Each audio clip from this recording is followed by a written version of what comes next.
NIS launches automated passport application. EU introduces new trade policy for importers. No grip for terrorists in 2024, the Defense Headquarters tells Nigerians. All these and more coming right up. Hello, welcome to the Cable's End of the Week News Highlights, where we bring you a summary of the top headlines for the week. My name is Victoria Rimemi. Let's get to the details. President Betta Edu ordered Edu to step aside on Monday after a memo surfaced wherein she asked Oluwatoyin Umadeyin, Accountant General of the Federation, to transfer the sum of 585 million naira to a private account. In another leaked document, the embattled minister approved the payment of flight fare for the ministry staff to Kogi, even though the North Central state has no airport to its name.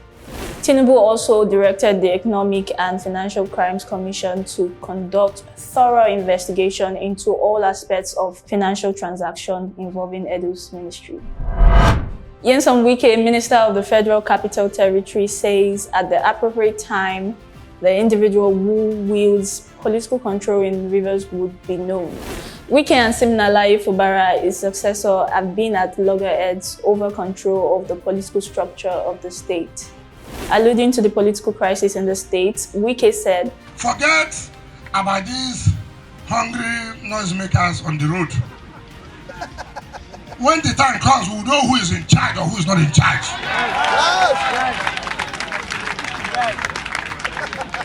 If he didn't dare, he didn't dare. Well, we'll be yet to see. Magnus Abe, a former senator representing Rivers Southeast, has returned to the All Progressives Congress (APC). Abe left the APC for the Social Democratic Party (SDP) due to failure to secure the party's governorship ticket twice and is running battle with Rotimi Amechi, a former Minister of Transportation. Speaking at a stakeholder meeting in Port Harcourt on Friday, the politician pledged his support to President Bola Tinubu. He said he believes it is the proper thing for him to be in the ruling party and support Tinubu. In related news, Toyin Okupe, a former Director General of the Labour Party presidential campaign, has resigned from the party. Okupe announced his resignation from the opposition party in a letter on Monday. He said his decision to leave the LP was based on ideological grounds and wished the party success in its future endeavors. Moving on to business, the Ministry of Interior has commenced the full automation of passport applications for Nigerians nationwide and in the diaspora. Last year, Olubunmi Tunji Ojo, the Interior Minister, assured Nigerians that the automated system, when fully launched, will be digitally inclusive and ease passport application. The criteria listed for application are on the immigration website. You can also visit thecable.ng for information on the development. While Nigerians were applauding and celebrating the reforms initiated by Tunji Ojo in immigration, the minister was caught in the web of Edu's scandal. Recently, a leaked document showed that New Planet Project Limited, a company formed by Tunji Ojo, got a 438 million naira consultancy contract from the Ministry of Humanitarian Affairs. I founded the company 15 years ago, but in 2019, when I got to the House of Representatives, when I won election, precisely, I resigned as director of the company. Ceasing to hold office? Yes. I'm not a signatory to any account. I'm not a director of the company. I'm not involved in the day-to-day running of the organization. Are you still a shareholder in the company? Of course. And to the best of my knowledge, public service rule does not prohibit public officers from being shareholders. KPMG Nigeria says the country needs to strike a balance between attracting foreign capital and promoting domestic development to restore the confidence of external investors. In December 2023, the National Bureau of Statistics said Nigeria's capital importation dropped by 36.45% to $654 million in the third quarter of 2023, down to $1 billion recorded in the second quarter. The third quarter data was the lowest capital importation into the country in over 10 years.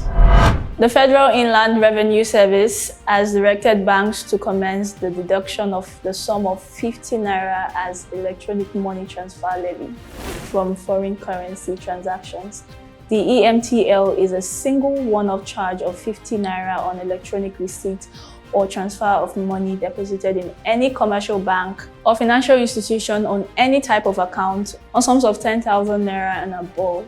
Revenue derived from the EMTL is shared among the 3 tiers of government by the Federation Account Allocation Committee. The agency also asked financial institutions to apply the deductions on foreign currency transactions executed from January 1, 2021, when the Finance Act became effective, to December 2023. On January 1, EFCC operatives visited the head office of Dangote Group in Lagos. The search followed the probe of 52 companies by the Anti-Graft Agency over forex transactions in the last 10 years. The commission is investigating forex allocations to these companies during the tenure of Godwin Emefiele as governor of the Central Bank of Nigeria. Dangote Group has said there are no accusations of wrongdoing against it and that it is currently responding to a request for information to assist the EFCC with their ongoing investigation. On the power sector, Oluwaejen, special advisor to President Bola Tinubu on energy, says electricity companies need capital investment and restructuring to improve supply. Speaking in an interview with Bloomberg on Thursday, Oluwaejen said distribution companies, DISCOs, are short of 2 trillion naira in capital and need new investors to revive the industry. According to Oluwaejen, companies are over-leveraged and undercapitalized, which has limited their capacity to invest in the distribution of electricity to households. The Nigerian National Petroleum Company Limited says it will complete test runs at the Port Harcourt refinery this month. The refinery, which was shut in 2019, is among the state-owned refineries that have remained moribund for years. In March 2021, the federal government approved the sum of $1.5 billion for the rehabilitation of the plant. Heineken Lokpobiri, Minister of State for Petroleum Resources, said production would commence after phase 1 of the rehabilitation of the refinery is completed. Moving on now to international news. The European Union says its new custom pre-arrival safety and security system for cargoes entering the region via sea. The new process is under the region's import control system 2. According to the economic bloc, the new policy will require traders to provide data on goods sent to and through the region prior to their arrival. The union said the new process, which applies to maritime and inland waterways, as well as road and rail in the region, will mandate importers to make a complete entry summary declaration. Addressing Vatican-accredited diplomats on Monday, the Pope said that a child is a gift and never the object of a contract. The Pope's statement on surrogacy comes just weeks after he had formally permitted Catholic priests to bless same-sex couples, many of whom support surrogacy and use it to have children. Gabriel Attal, who is France's education minister, is also the first openly gay man to serve in the post, making him one of the world's most prominent and powerful LGBTQ politicians. Analysts say Macron's move to get Attal on board is an attempt to boost popularity before the European Parliament elections in June. Have you noticed the weather has been hot? Well, there is a reason. The European Union's Copernicus Climate Change Service says 2023 was the hottest year on record.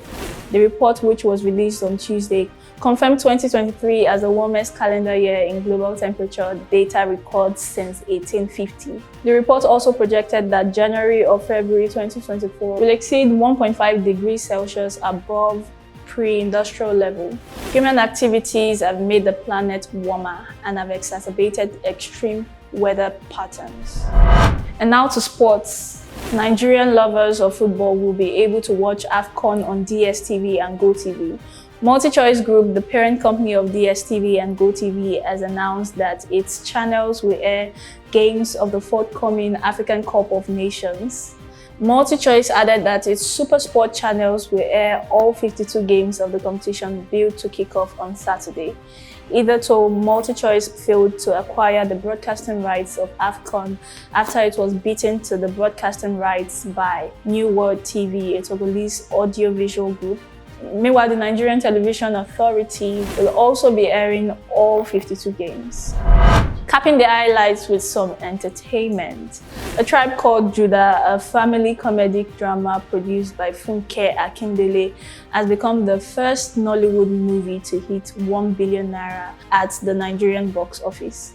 The movie earned the 1 billion naira in just 3 weeks, making it the fastest Nigerian film to achieve this feat. The film has also made Akindele the highest-grossing Nollywood director of all time.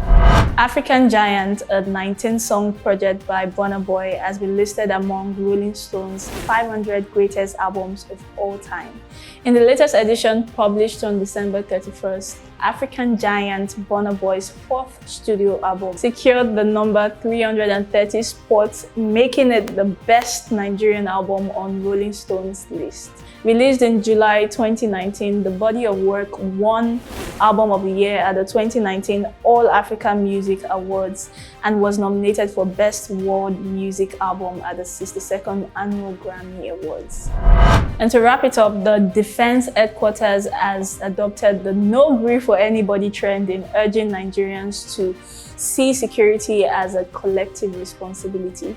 Speaking at a press briefing in Abuja on Thursday, Edward Buba, Director of Defense Media Operations, said the troops of the Nigerian Army will put in tremendous force to tackle insecurity in 2024. Buba advised Nigerians not to tolerate terrorists and perpetrators of insecurity. This year, 2024, I urge citizens of this country to see security as a collective responsibility of all. Therefore, no greed for terrorists, no greed for perpetrators of insecurity. And that's it for today. Do well to subscribe and turn on the notification bell so you do not miss the next episode. See you next week.